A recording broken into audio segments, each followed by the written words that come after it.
When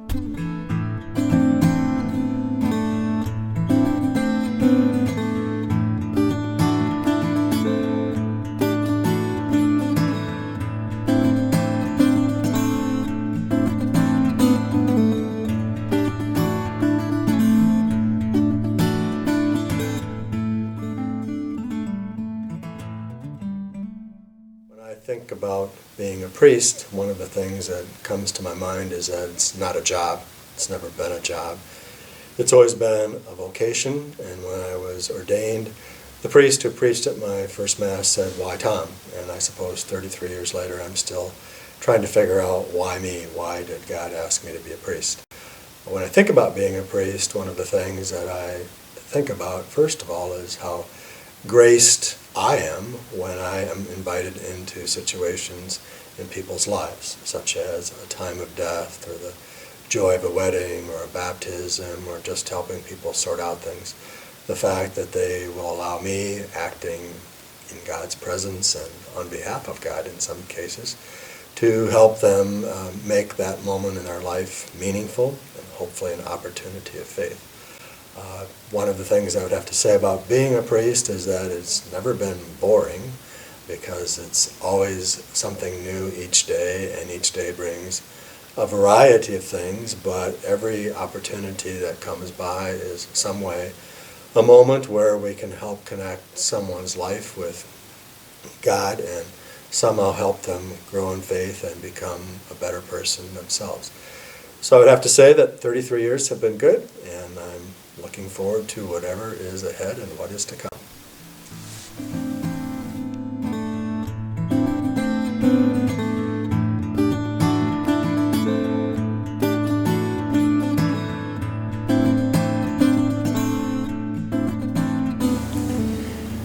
I think oftentimes people think that when they pray for a vocation that they're sort of going to get this amazing sign that's going to sort of descend from the sky, and the angels are going to sing and with the big light up sign that says, "This is your vocation."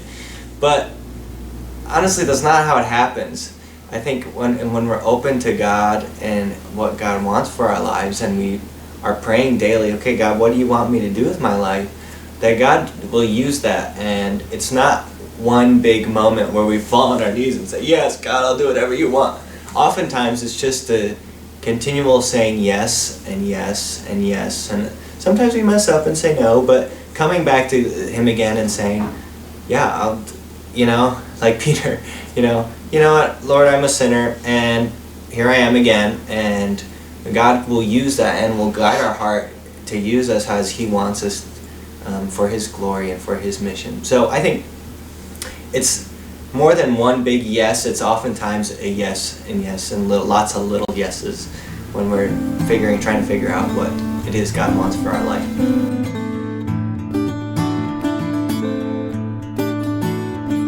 Mark Twain said, the two most important days in your life are the day you're born and the day you figure out why you're born. And so I think for our vocation too, it's figuring out, why am I born? What was my purpose? What's my goal here? Why has God put me on this earth? And that's an important day. And I think once we figure that out, that changes everything, because it determines the direction of our life. And each of us are called to holiness. Each of us in our own way God is using for holiness.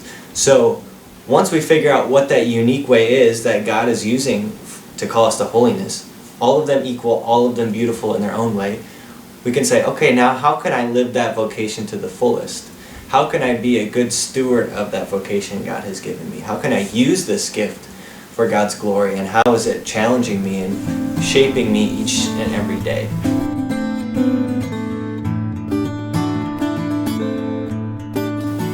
Absolute number one is prayer, daily prayer.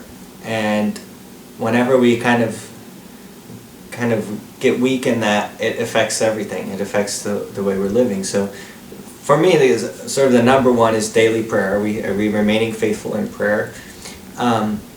Secondly, staying close to the Eucharist and staying close to the sacraments. Are we living and breathing with the church? Are we being supported by those around us?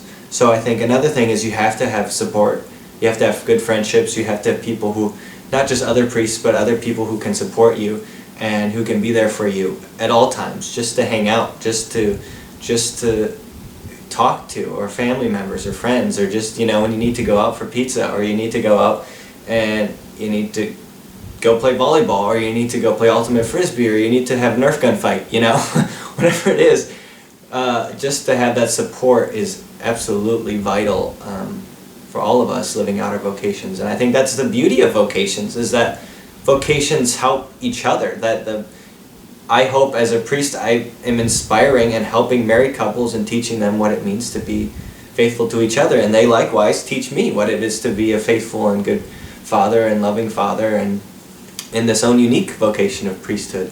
So I think prayer, staying close to the sacraments, and then staying close to the church and having people who are there to support us is absolutely vital to continue to grow in holiness and to sustain us in our vocations.